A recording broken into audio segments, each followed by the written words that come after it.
Good morning बच्चों, आप सभी का इसी लेक्चर में स्वागत है। आज का हमारा टॉपिक है पूना समझौता और तृतीय गोलमेज सम्मेलन। जैसा कि आपको मालूम है, हम गोलमेज सम्मेलन एक की श्रृंखला पढ़ रहे हैं और इसके बीच बीच में जितनी भी महत्वपूर्ण घटनाएं हुई वो भी हम साथ पढ़ते जा रहे हैं। तो आज इसी लेक्चर में हम देखेंगे पूना समझौता और तीसरा गोलमेज सम्मेलन। आइए जानते हैं ये क्या था।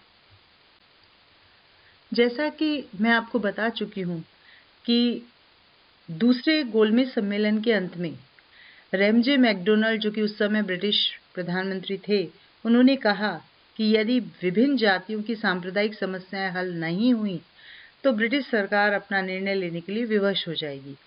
इसीलिए लंदन में विभिन्न जातियों के प्रतिनिधियों की बैठक बुलाई गई थी। कोई समझौता उसमें नहीं हो सका था। इसीलिए 16 अगस्त 1932 को रैमजे मैकडोनाल्ड ने अपना निर्णय दिया, जिसको कि सांप्रदायिक पंचायत कहते हैं, और इसके साथ ये भी घोषणा की थी कि यदि भारत के विभिन्न दल इस पंचायत की बजाय किसी अन्य योजना पर सहमत हो जाते हैं तो ब्रिटिश सरकार उसे लागू करने के लिए ब्रिटिश संसद में सिफारिश करेगी।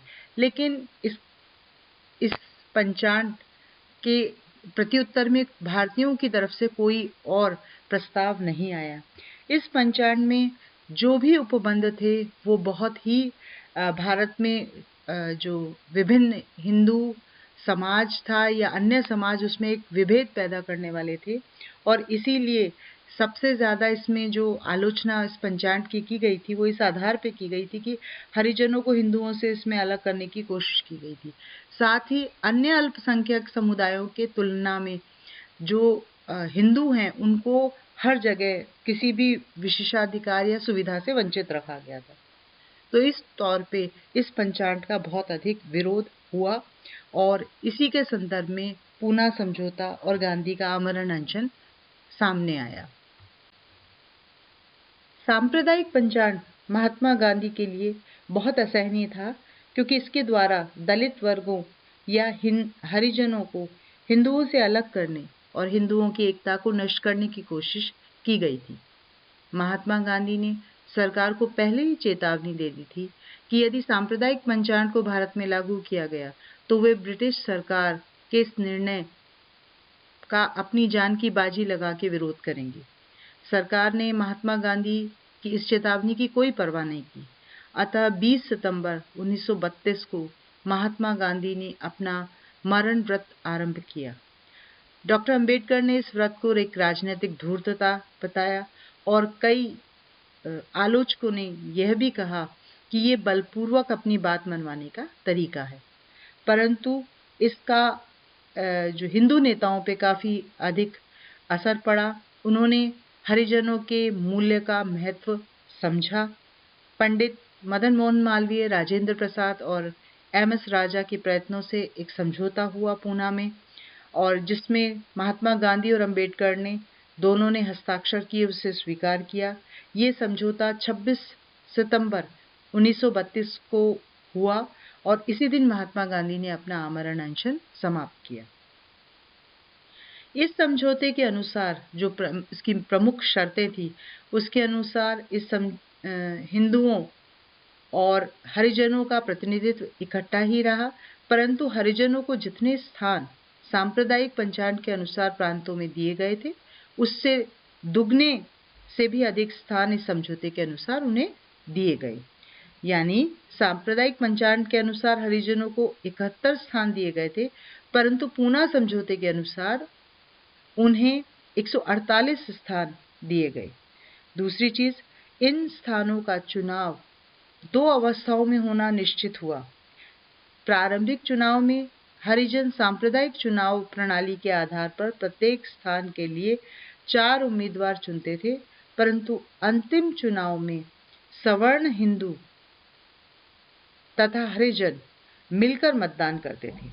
इसके अतिरिक्त उन साधारण स्थानों के लिए जो हरिजनों के लिए आरक्षित नहीं किए गए थे, हरिजनों को चुनाव में एक अतिरिक्त मत यानी एडिशनल वोट देने का अधिकार दिया गया।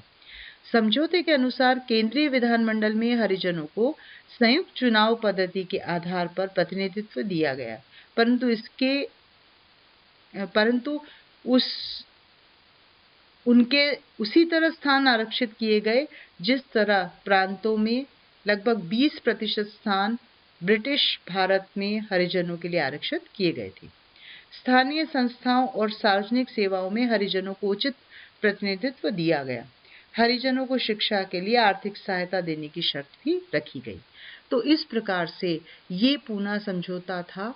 हालांकि ये हरिजनों को हिंदू समाज से काटने के प्रयास को रोकने के लिए किया गया, पर उसके बदले में पूना समझौते में उन्हें सांप्रदायिक पंचांग से भी अधिक महत्व मिल गया और इस प्रकार से एक समस्या का जो हल महात्मा गांधी ने जिस भी प्रकार से सोचा वो इस प्रकार से पूना समझौते के द्वारा निकला। भारत सचिव सर सैमुअल होर भारतीयों को शासन संचालन में कोई विशेष भाग नहीं देना चाहते थे।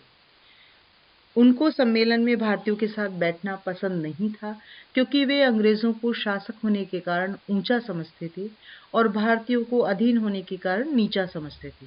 इसीलिए उन्होंने बड़ी अनिच्छा से तीसरे गोलमेज सम्मेलन लंदन में भारतीयों के मामलों को निपटाने के लिए बुलाया। ये सम्मेलन लंदन में 17 नवंबर से 24 दिसंबर 1932 तक चला।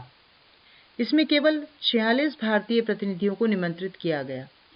ब्रिटिश सरकार ने केवल उन लोगों को भारत से बुलाया जिनसे विरोध की तनिक भी आशा नहीं थी। इसीलिए इस सम्मेलन में केवल राजभक्तों ने ही भाग लिया। कांग्रेस का इस सम्मेलन में भाग लेने का प्रश्न ही नहीं था। उसका कारण ये था कि कांग्रेस ने इस समय विवश होकर ब्रिटिश सरकार के विरुद्ध सविनय अवज्ञा आंदोलन आरंभ किया था और ब्रिटिश सरकार उनको कुचलने के लिए अपना दमन चक्र जोरों से चला रही थी। इस सम्मेलन में दूसरे गोलमेज सम्मेलन की उप समितियों की सिफारिश को विचार विमर्श करने के लिए मुख्य आधार बनाया गया। इस आधार पर कुछ निर्णय लिए गए जिसको भारत सरकार के 1935 के अधिनियम में स्थान दिया गया। भारतीय प्रतिनिधियों ने 1935 के एक्ट में नागरिकों के लिए अधिकार पत्र की मांग की, परंतु सरकार ने इस मांग को अस्वीकार कर दिया। वास्तव में अनुदार दल भारतीयों को कोई कुछ भी नहीं देना चाहता था और उन्हें पराधीनता की बेड़ियों में जकड़े रखना चाहता था।